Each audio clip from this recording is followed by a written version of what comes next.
Hola a todos, bienvenidos al canal. Hoy les traigo la reseña de El Pabellón de Oro, novela considerada como una de las grandes cumbres de la literatura japonesa de la segunda mitad del siglo XX.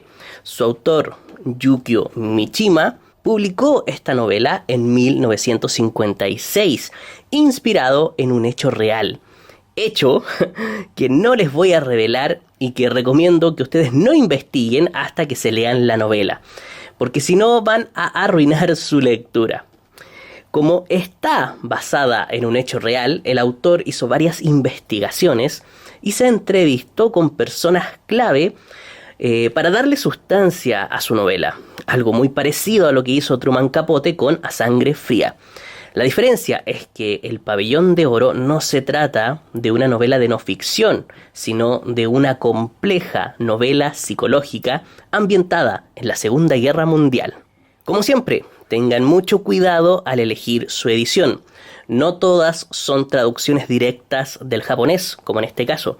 Aquí Alianza Editorial lo especifica, dice traducido del japonés por Carlos Rubio. Y esto es muy bueno, porque es una traducción directa, no es una traducción de otra traducción, porque en ese proceso se pierde la esencia del libro. Hay traducciones que se han hecho de una traducción al inglés o de una traducción al francés y de ahí han pasado al español, y eso no lo recomiendo. El protagonista de esta historia es Misoguchi, un joven que entra como novicio al templo budista del Pabellón de Oro. Aquí en la portada está una parte de El Pabellón de Oro. Desde pequeño, su padre, un monje budista de una pequeña aldea, le contaba historias de la belleza sin igual del Pabellón de Oro, una de las grandes maravillas arquitectónicas de Kioto, que en la actualidad es un monumento considerado Patrimonio de la Humanidad por la UNESCO. Como les decía, es una novela de una profundidad psicológica abismante.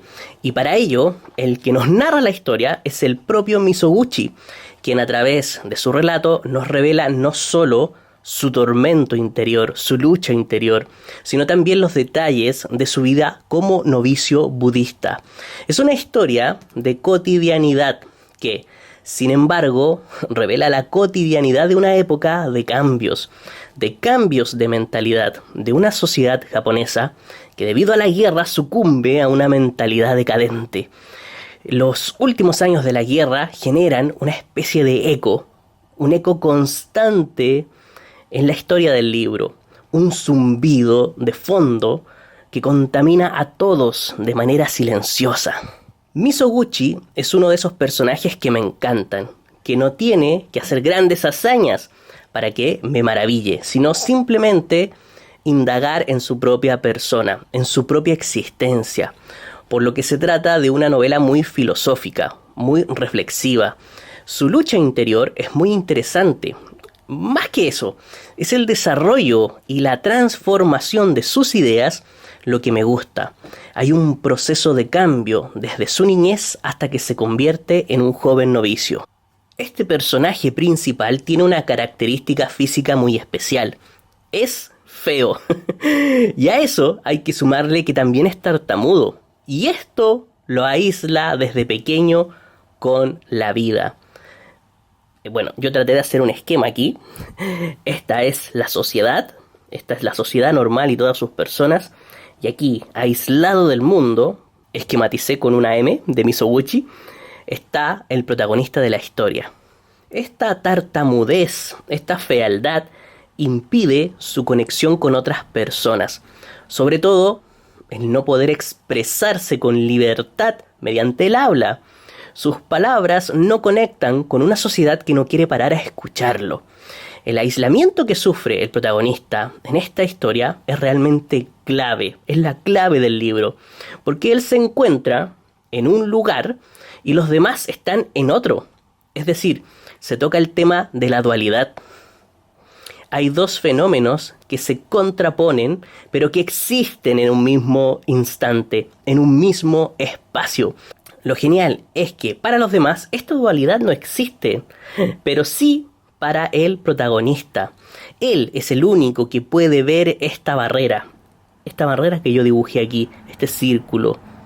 Y nosotros, como lectores, la podemos ver, la podemos apreciar gracias a su relato. Barrera que Mizoguchi, en vez de romper, la usa como protección.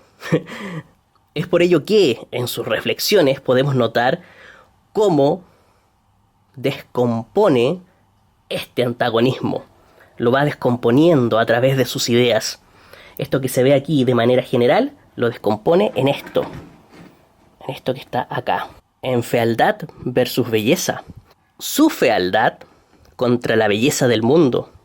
Incomunicación y comunicación. Su incapacidad de comunicarse frente a las conexiones de los demás, del mundo, de la sociedad. Muerte versus vida. La vida está aquí afuera, mientras que la muerte está dentro de su barrera, donde está él. ¿Por qué? Porque para él no hay cambios, no hay acción. Es una vida estática, muerta. Y lo más importante, lo espiritual versus lo físico. Porque él no puede indagar en los interiores de las otras personas. Solo puede ver la superficie del otro. En cambio, su perspectiva es siempre interna. Si se fijan, descompone esta gran dualidad, estas dos fuerzas que se contraponen, la suya interna versus la vida física externa, en todos estos puntos que les mencioné. Son diversos antagonismos. Y por lo mismo, la narración de la historia, la forma en que Mishima escribe, también refleja este antagonismo. En este caso, las temáticas que están aquí, el fondo, es decir, el fondo de la historia, influye en la forma, en cómo está contada la historia. Y eso me encantó. La narración de este libro es una constante confrontación entre lo que el protagonista siente y lo que el protagonista ve. Dualidad. Es por ello que no es una novela fácil de leer. Muchos me comentaron que se trataba de una novela muy descriptiva, con poco flujo narrativo. Una narración que se te atora en la garganta. Y es precisamente porque la narración es una pugna, es una lucha. La lucha de Mizoguchi trasladada a las palabras. El protagonista nos cuenta lo que siente. Vamos leyendo y él nos va contando lo que siente, al mismo tiempo que describe lo que ve. Y eso causa un choque. Cuesta leerlo porque es un constante enfrentamiento entre un mundo espiritual y un mundo físico. En un momento narra lo que piensa y al otro pasa a una descripción, ideas y formas. No me extraña que cataloguen este libro como una de las mejores obras de Mishima. Es normal que cueste leer el libro. Es la intención del autor, es el arte de este texto. Así esculpió el autor su obra. Son dos fuerzas, son dos instintos, son dos impulsos naturales los que chocan. ¿Se acuerdan? Es por eso que el otro día subí un video hablando de esto. Video que les dejo aquí en la i y también en la caja de la descripción. Por eso subí ese video el otro día, porque lo iba a utilizar cuando hiciera reseñas. Ahí hablé de esos impulsos, de estas dos fuerzas que chocan, de estos dos instintos, de lo apolíneo y lo dionisíaco. Las ideas de Nietzsche afloran y se toman el rumbo de esta historia. Yo les decía que el protagonista decidió defenderse del mundo tras una barrera. Vamos a colocar en la pizarra. Tras esta barrera. La usó desde muy pequeño para protegerse del mundo. Y el defensor, el custodio de dicha barrera, es una cosa, algo físico. Un monumento, el pabellón de oro. La belleza física del pabellón, la cual es inculcada en su joven mente desde pequeño por su padre, se funde con su barrera, se hacen uno y lo protege, lo aísla del mundo. Pero llega un momento en la historia en que Mizoguchi entiende que quedarse aquí encerrado no es el camino, y cuando quiere abrir esta barrera, cuando quiere salir, no puede. El pabellón de oro no lo deja, se interpone entre él y el mundo, y deja de ser una barrera para comenzar a ser un obstáculo. un obstáculo que no lo deja conectar con la vida, con las personas, con la sociedad. El pabellón representa lo apolíneo, lo físico, la forma, la figura que contiene. ¿Se acuerdan de lo que yo les hablaba en ese video? Espero que lo hayan ido a ver. La figura contenedora de algo. ¿Y que contiene? Lo espiritual, lo dionisiaco. Lo dionisiaco de Mizoguchi, que lucha por salir. Me van a decir que esto no es hermoso, que no es artístico. Esto es fabuloso. Bien, dibujé este esquema muy simple, les voy a explicar la simbología. Esta M significa Mizoguchi, que es el protagonista de la historia, y esta P es de pabellón de oro. No podía hacer dibujos de formas, así que lo esquematicé simplemente. Entonces, ¿qué quiero representar con esto? Lo que Mishima nos quiere decir. Lo dionisiaco lucha contra lo apolíneo. Esa es la lucha que hay en la historia. El interior, lo espiritual de Mizoguchi contra un pabellón físico, material, que no lo deja escapar, que no deja escapar lo interior del protagonista hacia la vida. ¿Y por qué no lo deja escapar? Porque están en un equilibrio perfecto. Lo apolíneo y lo dionisiaco. Son dos fuerzas que se complementan y que al presentarse una y la otra se mantienen en equilibrio. La belleza del pabellón, la belleza es la llave del cerrojo. Pero una belleza que no es material, no es física, no es el pabellón físicamente construido. Es la idea de una belleza concebida en la mente del protagonista. Una idea que existe gracias a la misma existencia física del pabellón, pero que la belleza no está arraigada en lo físico, sino en la idea de belleza. Es una idea. Es una idea. La belleza no está en el pabellón, sino en la idea que está en la mente de Mizoguchi. Y está aquí. Aquí está la belleza, en este equilibrio, justamente en estas fuerzas que se contraponen. Porque la belleza no parte del conocimiento, ni llega a la acción, sino que es un proceso hacia A. No es algo que se materialice, es abstracto, es algo que dura instantes. Lo que se concreta cuando se vuelve pabellón pierde su belleza. La magia está en el proceso, como les decía, en el llegar a, está en el camino.